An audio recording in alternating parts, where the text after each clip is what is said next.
할렐루야. 하나님 살아계십니다.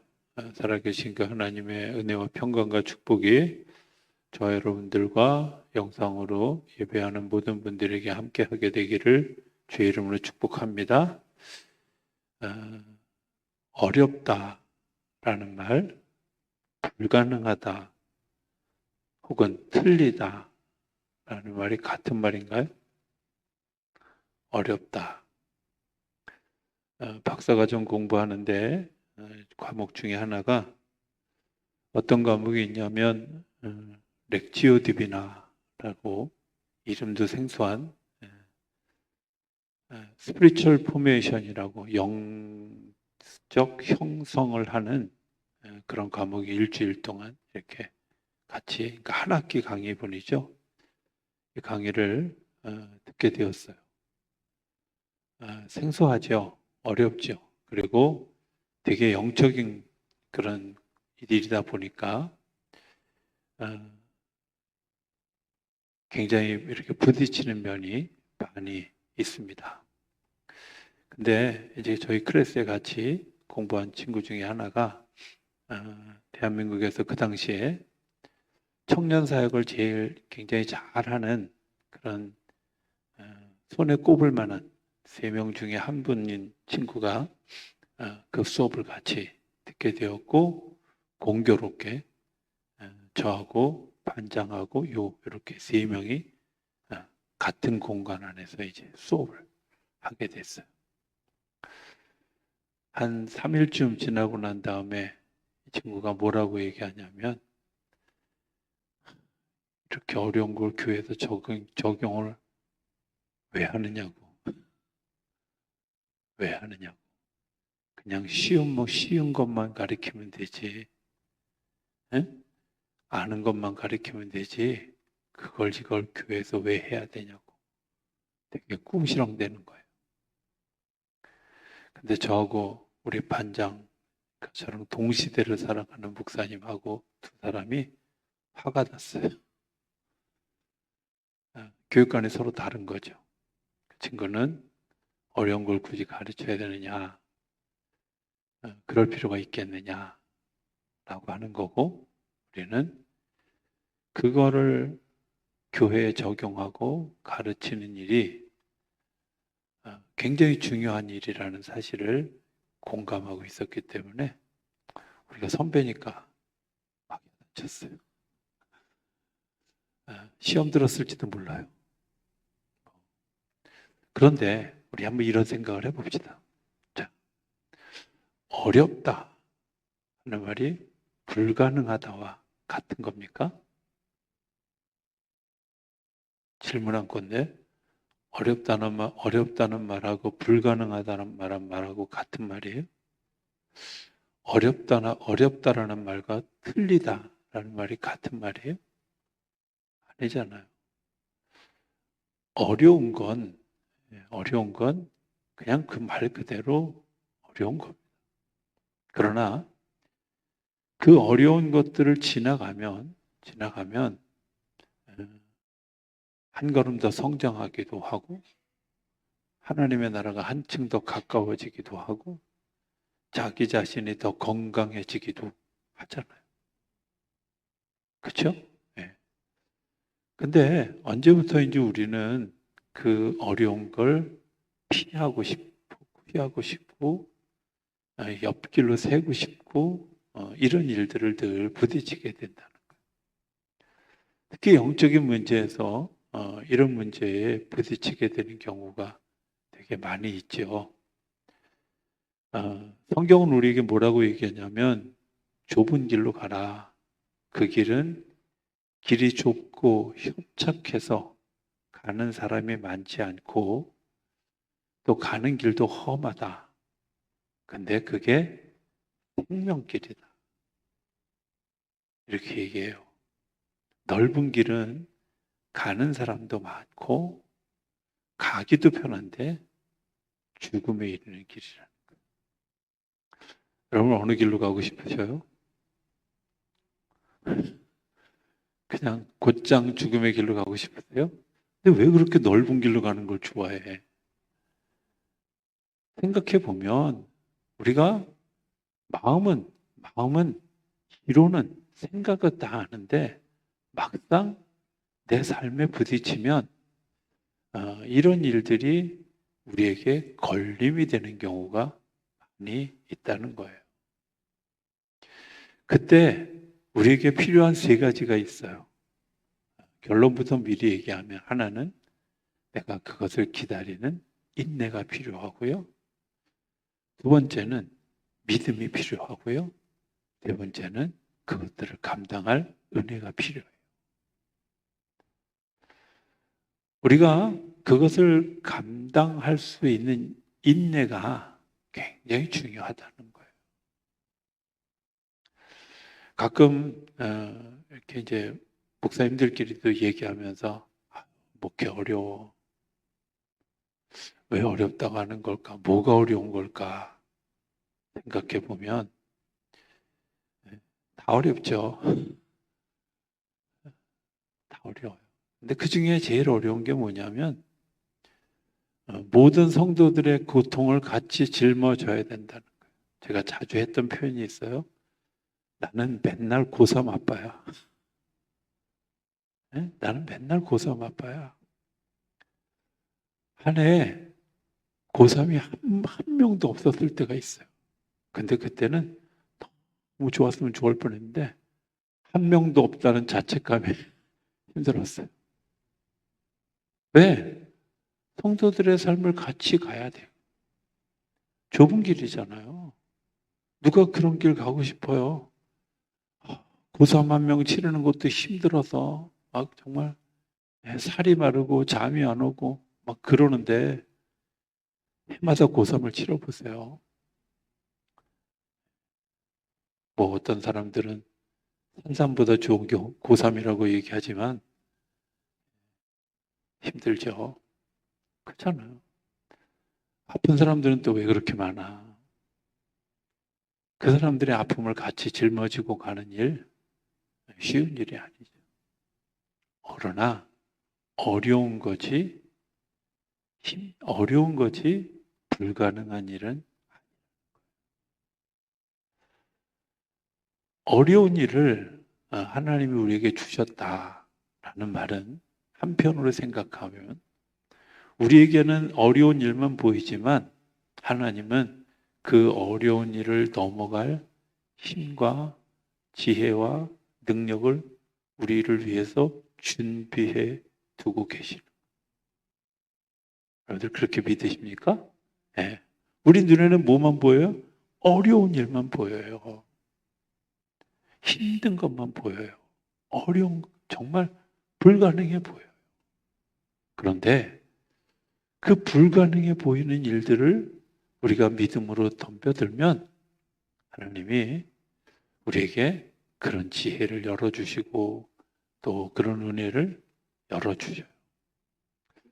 우리 아까 제가 얘기했던 그 스피리추얼 포메이션 중에 이제 많이 힘들어하는, 흔히 말씀을 연구하는 데서 힘들어하고 또 하나는 영적인 기도에서 어려워하는 두 가지가 있는데요.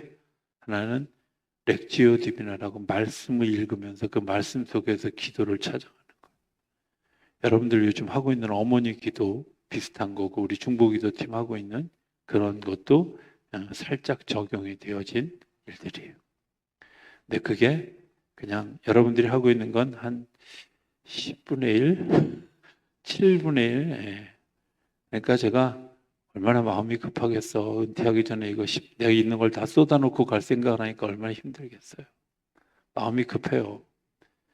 어쨌든 적용을 하는.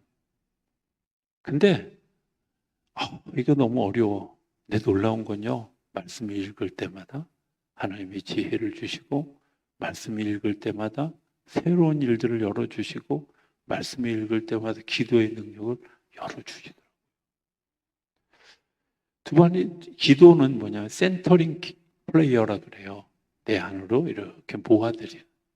근데 내 안으로 이렇게 성령님을 모아들이면 무슨 일이 생기냐면 내 추한 모습이 막 그냥 여기서 저기서 뿔뚝뿔뚝 튀어나와요. 평상시는 잘 숨겨뒀던 내 욕심, 내 자아, 내 못된 습관 이런 것들이 막 그걸 대면에 서는데 너무 싫은 거야. 너무 싫은 거야.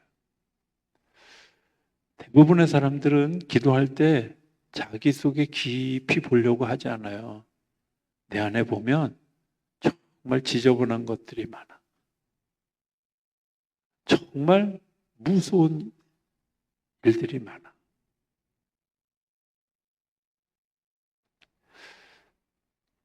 되게 오래전에 들었던 어떤 한 사모님의 이야기가 있어요. 사모님이 미국으로 그 이민을 가서 이민 목회를 하는데 어느 날 목사님이 교통사고가 나서 식물인간 상태로 한 10년 정도를 사신 거예요. 어떤 목사님이 궁금하잖아요.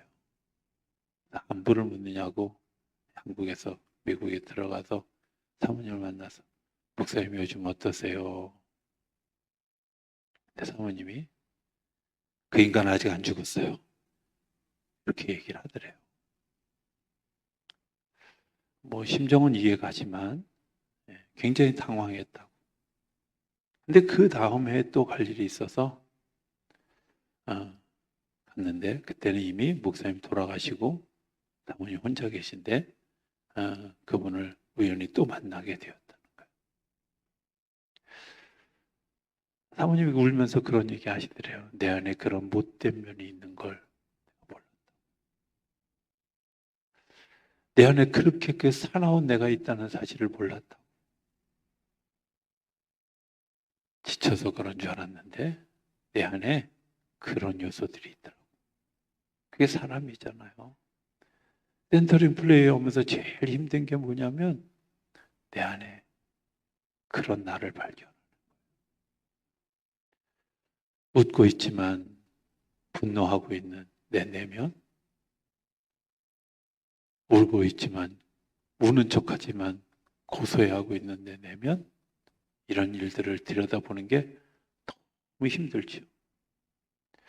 하나님이 하시는, 지금 예수님이 이제 우리에게 가르쳐 주시는 영적인 얘기가 그런 겁니다.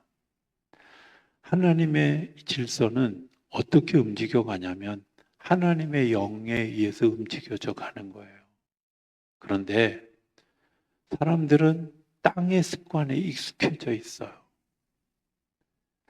그 습관을 익숙해져 있는 그 습관을 따라서 살다가 트랜스퍼하는 거예요. 바꾸는 거야. 하늘나라의 시스템으로 바꾸는 거예요. 쉽지 않잖아요. 어렵죠. 그런데 포기해야 될 건 아니라는 거예요. 십자가의 길, 구원의 길, 좁고 험난한 길이지만 갈 수 없는 길은 아닙니다. 아멘 해야 되는데 물러서지 않고 참고 견디면 이겨낼 수 있습니다. 제가 청년들 집회에 갔을 때 그런 얘기를 했던 적이 있어요. 친구들한테 이렇게 물었어요. 대학을 잘 들어왔는데 취업하면서 재수하고 삼수하고 싶은 사람이 있으면 손 들어봐. 아무도 안 들더라고요. 안 하는 방법이 하나 있어요. 그게 뭔지 아세요? 한 번 할 때 제대로 하는 거예요. 한 번 할 때 제대로 한다는 말은 뭐냐면 우리가 어려운 일을 겪을 때 이 어려운 일을 제대로 겪고 넘어가면 다시는 그 일이 우리의 시험대에 서지 않아요. 피하면 더 크게 와요. 내가 적당히 하려고 그러면 다음번에 또 해야 돼요. 인간의 시험이라는 게 그런 거잖아요. 할 때 그냥 다부지게 붙어서 그냥 하면 되는데 안 하려고 하죠. 피하려고 하죠. 견디고 참고 이겨가는 사람이 그 어려운 문제들을 풀어가는 거예요. 오늘 성경에는 애석하게도 이렇게 얘기해요. 66절에 보면 그때부터 그의 제자 중에서 많은 사람이 떠나가고 다시 그와 함께 다니지 아니하더라. 제가 여기다 이런 질문을 썼어요. 이 성경책 말고 다른 성경책에 시험 들었나? 예수님이 뭐라고 혼냈나? 여성교 회원끼리 싸웠나?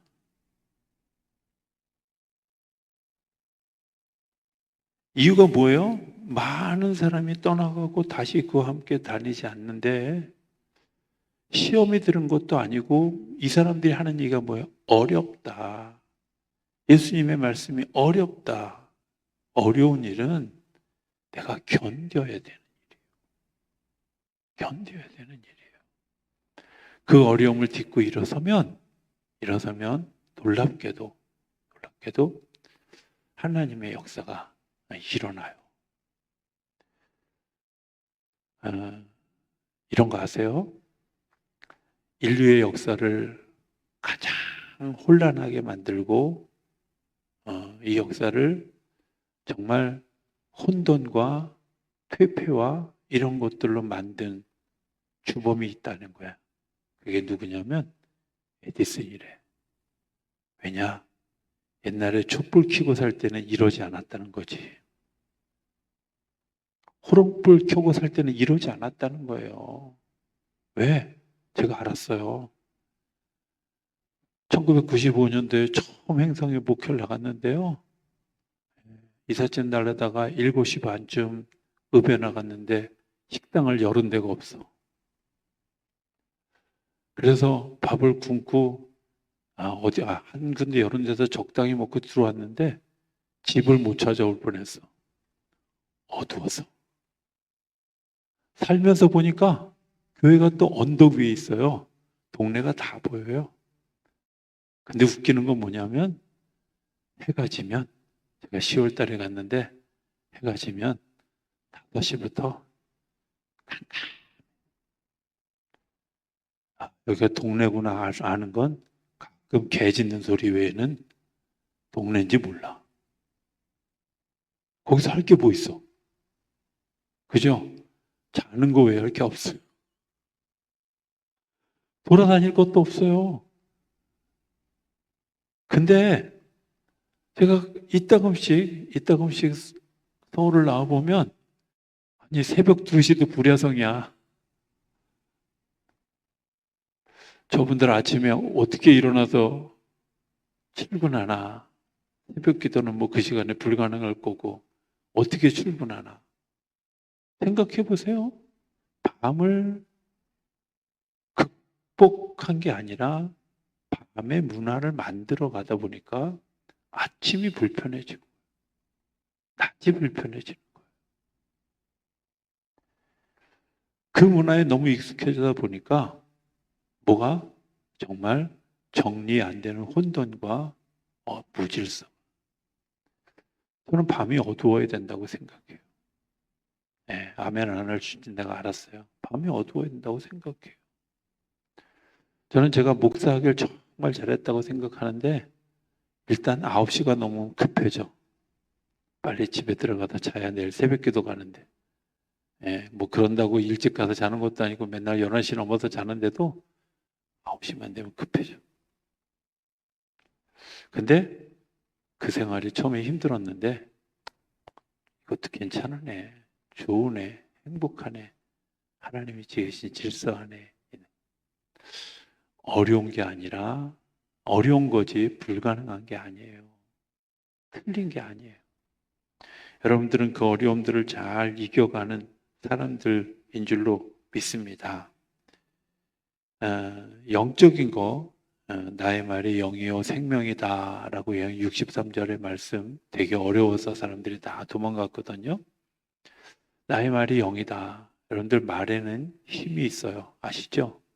네? 말에 힘이 있어요. 우리가 말을 함부로 하는 것은 굉장히 위험한 일입니다. 굉장히 위험해요. 이런 일이 있었어요. 어떤 일이 있었냐면 제가 실제로 겪고 내가 그때부터 말을 정말 조심해야 되겠구나 라고 생각했던 때가 있었어요. 제가 교육전사 시절에 담임 목사님이 미국에 한 2주를 가면서 저에게 수요일 설교를 맡겼어요.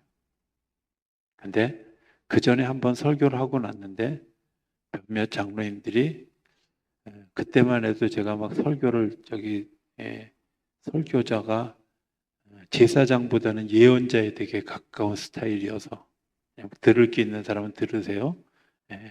예언자들은 막 들이 맨날 야단치고 까잖아. 그러니까 장로님들이 별로 듣기가 싫었던 거야.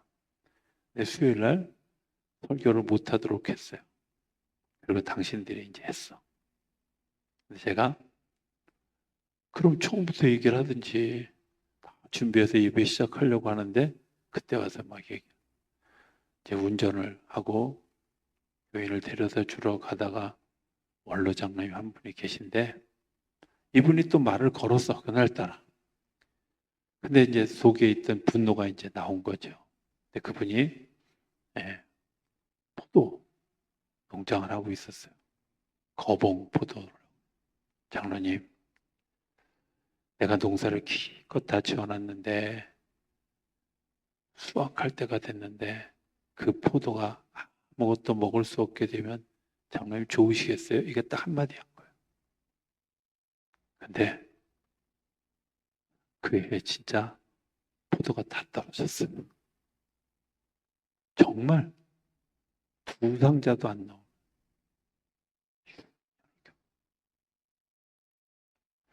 나중에 제가 그 얘기를 전해 듣고 너무 가슴이 아프다.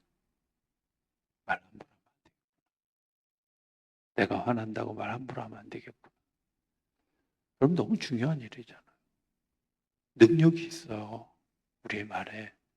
아멘 하는 거 여러분들은 그냥 아멘 하는 것 같지만 그 안에 하나님이 하시는 일이 우리 안에 이루어지게 될 줄로 믿습니다라는 기원이 그 안에 있는 거예요. 우리가 축복하는 말 거기에 능력이 있는 거예요. 주님이 우리에게 말씀하시는 거 그 안에 능력이 있는 거예요. 그런데 우리가 그런 것들을 생각하지 않죠. 성경에 보면 계속해서 나오는 거예요. 거짓말하는 자들은 거짓에 속아요. 불평하는 자들은 불평 때문에 무너져요. 원망하는 자들은 원망하는 것 때문에 우리 이번 주간 새벽기도 때 랍사계가 어떻게 되는지 이름도 어떻게 얍사페하고 랍사계하고 비슷해가지고 금방 외웠는데 어떻게 돼요? 자기가 기고만장해서 아시리아의 장군으로 기고만장해가지고 하나님이 여러분들을 돌보실 줄 아냐? 애굽이 여러분들을 돌볼 줄 아냐? 큰 소리 빵빵 쳤는데 이름 모를 자객에 의해서 죽었어요. 그런 걸 보고 뭐라 그런지 아세요? 제가 강단에서 차마 얘기할 수 없는데 그거예요 그거. 독죽음. 그럼 생각해 보세요. 하나님이 우리의 삶을 축복하셔요. 우리를 귀한 존재로 여기셔요. 그 귀한 존재로 여기는 사람한테 욕을 하면 하나님이 기분이 나쁘실까요? 나쁘실까요? 그럼 하나님 뭐라 그러실까요? 상상에 맡깁니다. 말이 굉장히 중요해요. 하나님의 말씀이 세상을 창조했어요. 하나님의 말씀이 죽을 영혼을 살렸어요. 나사로야 나오너라. 무덤에 장사 지낸 사람이 걸어 나왔어요. 풀어놓아 다니게 하라. 38년 된 병자가 일어나 내 자리를 들고 걸어가라. 일어났어요. 그게 능력이에요. 말씀의 능력이 있는데 믿어지지 않으니까 어려운 거예요. 말씀의 능력이 있는데 내가 받아들일 수 없으니까 어려운 거예요. 아니요. 하나님은 예전에도 처음부터 지금까지 변함없이 말씀하시고 말씀하신 대로 이루어져 가는 말씀하신 대로.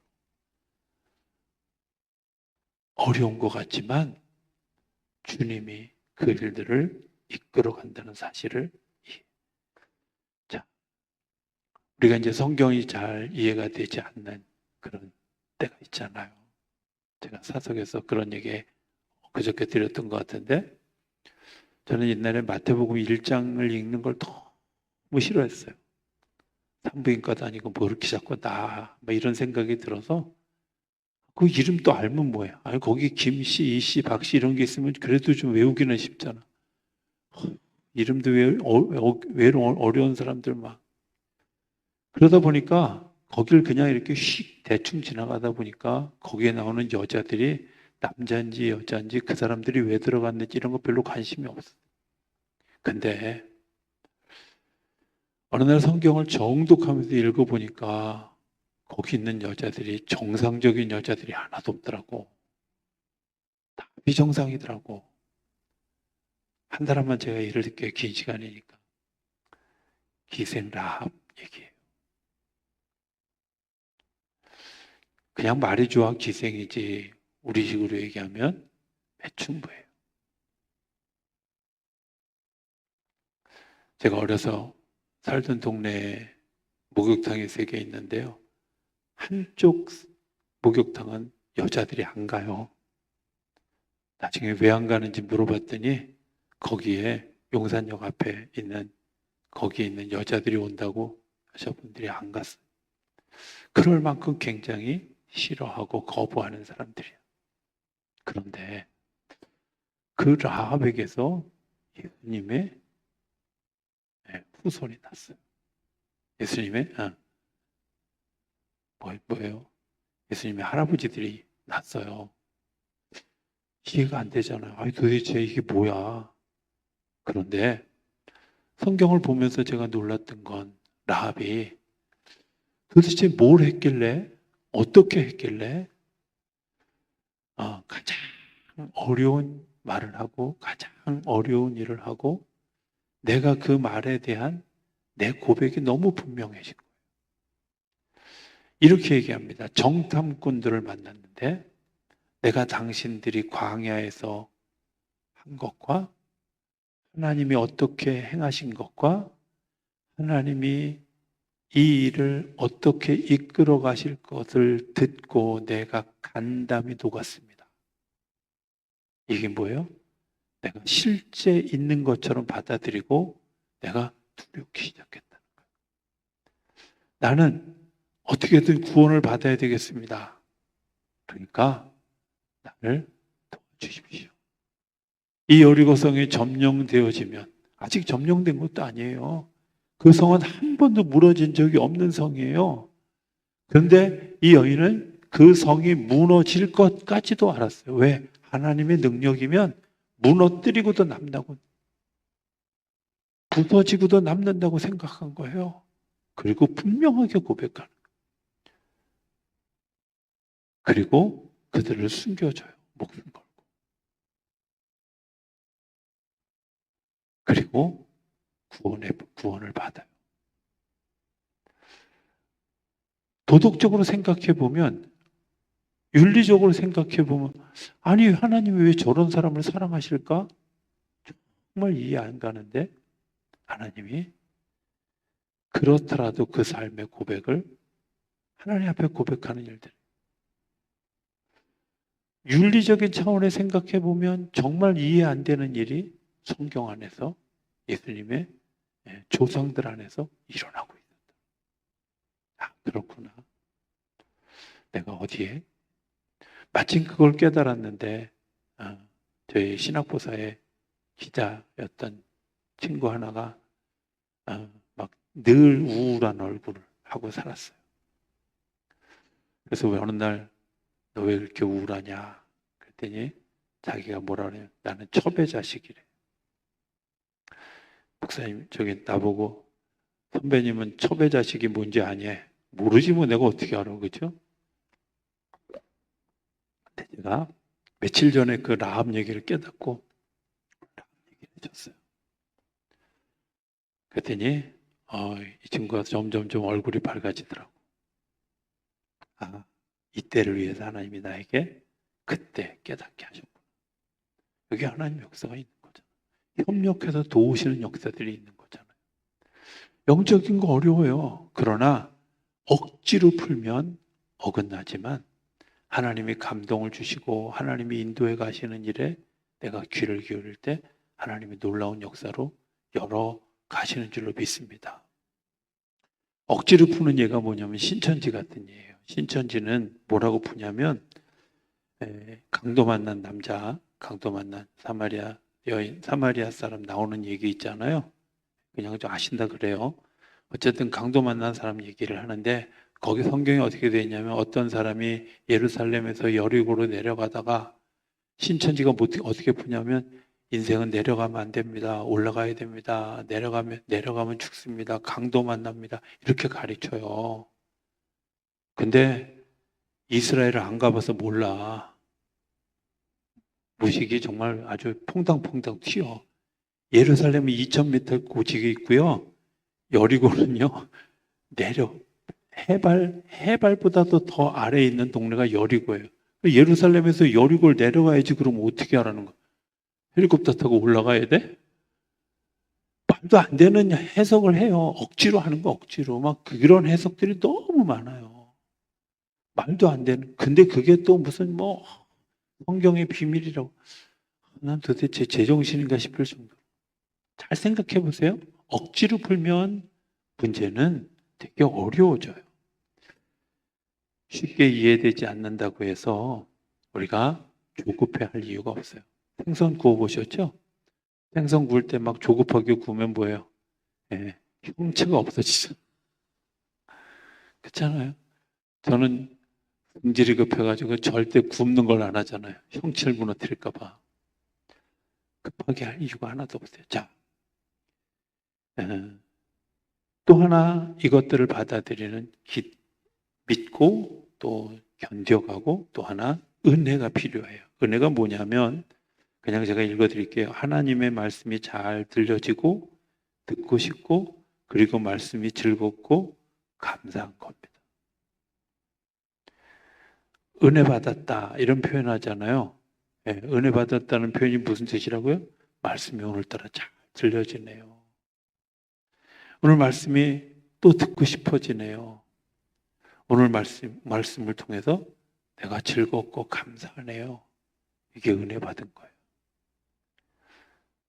가끔은 실망할 때가 있어요. 그렇게 열심히 설교를 했는데 말씀이 들려지지도 않았는지 듣고 싶지도 않은 건지 아니면 말씀이 즐겁고 감사함이 없는지 은혜 받았다고 말하는 사람이 또 없어. 웃자고 한 얘기인데 또 심각한 표정으로 나를 쳐다. 항상 내게 주시는 말씀으로 받는 게 은혜로운 거예요. 그죠? 항상 내게 주시는 말씀으로 받아들여지면 여러분들 은혜가 있는 거예요. 예. 은혜가 없다고 애 낳고 나서 이름을 은혜라고 슬피 짓지 말고 그냥 일장주. 자, 주님은 우리에게 말씀하시고 듣게 하시고 들을 수 있도록 우리의 마음을 열어주셔요.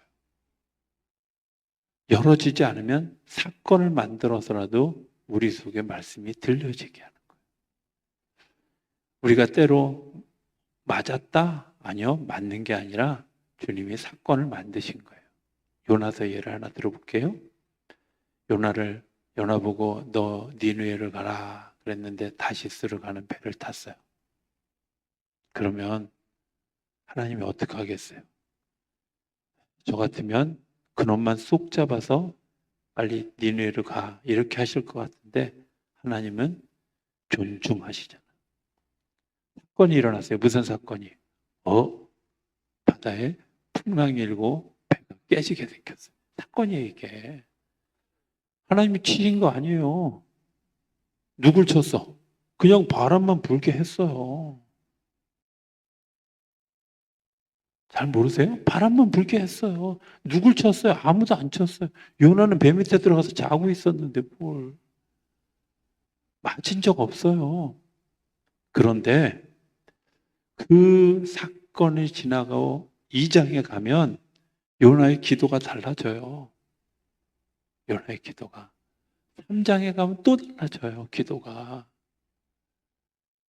기도가 달라지는 게 은혜죠. 말씀을 받아들이면 이게 어저께나 오늘이나 똑같이 주님 저에게 돈을 많이 주시면 좋겠습니다. 한꺼번에 주시기 어려우면 로또라도 주세요. 뭐 이렇게 기도하는 일이 10년 전이나 20년이나 똑같다면 여러분들의 믿음은 잘한 거 아니에요. 그런 분들에게 하나님이 가끔 바람을 부시는 거야. 이해되세요? 제가 어떤 측면에서 하나님이 하시는 일에 입체적인 일에 대해서 눈을 떴던 적이 있어요. 2019년도에 교회 건축할 때 어떻게 하다 이렇게 시간이 미뤄져서 6월 달에 기공 예배를 드리게 됐어요. 땅을 파야 되잖아. 땅을 파야 되는데 문제는 장마철이 가까운 때고. 그래서 중보기도팀하고 기도 제목이 뭐였냐면 하나님 비를 멈춰주세요. 비를 내리지 않게 해주세요. 근데 그런 기도는 또 얼마나 잘 들으시는지. 그런데 비는 안 왔어. 근데 문제는 뭐냐면 그해 40도가 넘는 날이 열이틀이나 됐어요. 올해 여름보다 더 더웠어요. 너무 더워서 공사장에 일을 못할 만큼 더웠어요. 제가 공기가 이제 다 맞춰져서 교회 건축이 다 되는 날 어느 날 기도하는데 제 마음속에 어떤 마음이 들었냐면 내가 기도를 잘못했구나. 이런 생각이 들었다. 하나님 비가 오지 않으려니까 수증기를 말리려고 뜨거운 바람으로 그냥 구름을. 제가 봉헌 예배 드리는 날 그랬어요. 제가 대국민 사과라도 해야 될 것 같다고. 작년 여름을 무덥게 지내게 한 여러분들 제 기도 때문에 우리의 기도 때문에 그럼 사과라도 해야 될 것 같다고. 그렇구나. 내가 행복하면 내가 힘들지 않으면 누군가가 더 힘든 시간들을 지내서 기도를 잘해야 되겠구나. 내가 이것도 생각하고 저것도 생각하고. 옛날에는 주여 태풍 올 때 가급적 일본으로 보내주세요. 이렇게 기도했는데 요즘은 잘 그렇게 기도 안 해요. 하나님 일본 사람들 더 사랑하셔야지. 그렇게 기도 안 했는데도 요즘 일본으로 자주 가더라고요. 여러분들 기억하셨으면 좋겠어요. 내가 하나님이 우리에게 역사하신 은혜가 없으면 그 은혜를 만들기 위해서 사건을 만드시고 그 사건이 나에게 들려주는 말씀이 스며들도록 하는 거예요. 그러니까 은혜가 있는 사람은 말씀을 들을 때마다 깨달아지고 내가 잘 분별하면 사건이 크게 일어나도 막 그게 그렇게 크게 데미지를 입지 않지만 어떤 사람에게는 그 사건이 굉장히 어려운 시간으로 자, 예수님이 이제 제자들에게 물어보셔요. 너희들도 가려느냐? 제자와 제자와 펜이 다른 굉장히 중요한 원칙이 있어요. 그게 뭐냐면 한번 따라해볼까요? 제자는 끝까지 같이 가는 거예요. 안 하는 사람이 7사람이 있어요. 다시 하겠습니다. 제자는 끝까지 같이 가는 거예요. 학생은 졸업해요. 그런데요, 제자는 졸업을 해도 선생님을 찾아와. 아세요? 여러분들이 학생 같은 신앙생활을 하면 졸업하면 끝나. 그런데 적어도 예수님한테 여러분들 학생이 아니라 제자예요. 어렵다고 그만두고 예수님 이해할 수 없다고 도망가고 두렵다고 도망가고 아니요. 예수님은 우리에게 그런 것들을 이야기하려고 내가 세상 끝날까지 너희와 함께 하리라 약속하셨어요. 두려워하지 마라 약속하셨어요. 임마누엘 되어줄 것이다 약속해 주셨어요. 그걸 못 믿으니까 우리가 도망가는 거예요. 튀는 거예요. 말씀이 내 안에 들려지면 그 말씀이 능력이 되는 줄로 믿습니다. 그 말씀이 우리를 붙들고 가는 줄로 믿습니다. 그 말씀 때문에 베드로의 이 이야기, 생명의 말씀이 주님께 있는데 내가 어디로 가겠습니까? 아마 예수님이 생각할 때 아이고 사고 맨날 치더니 오늘 한번 제대로 대답하는구나. 아마 그랬을지도 몰라. 그죠? 그래도 네가 내 체면 좀 살려줬다. 아마 이러셨을지도 몰라. 아마 내가 생각할 때 한 예수님이 너무 좋아서 3일쯤 잠을 못 주무셨을지도. 생명의 말씀이 여기 있는데, 생명의 말씀이 여기 있는데 제가 어디 가겠습니까? 베드로에게 세 가지 고백이 있었어요. 첫 번째는 뭐예요? 주는 그리스도시여 살아계신 하나님의 아들입니다. 두 번째 고백은 이 고백이에요. 생명의 말씀이 여기 있는데 제가 어디 가겠습니까? 세 번째 고백은 뭐예요? 네가 나를 사랑하느냐 물으실 때 예, 제가 주님을 사랑합니다. 인생에 세 번의 고백이 있어요. 어떤 고백? 제가 지난 금요일에 얘기했죠. 비자를 받고 영주권을 받고 예, 증이 나오는 그런 시간을 가질 때 하나님 우리에게 물어보시는 질문. 너는 나 누구라고 해? 주는 그리스도시요 살아계신 하나님의 아들입니다. 영주권을 가지는 대답이 뭐예요? 생명의 말씀이 여기 있는데 내가 여기서 영원히 살아갈 것입니다. 내가 여기서 영원히 주님과 더불어 살아갈 것입니다. 어디를 가겠습니까? 이런 거예요. 이게 아주 인격적인 관계에서 맺어지는 일이죠.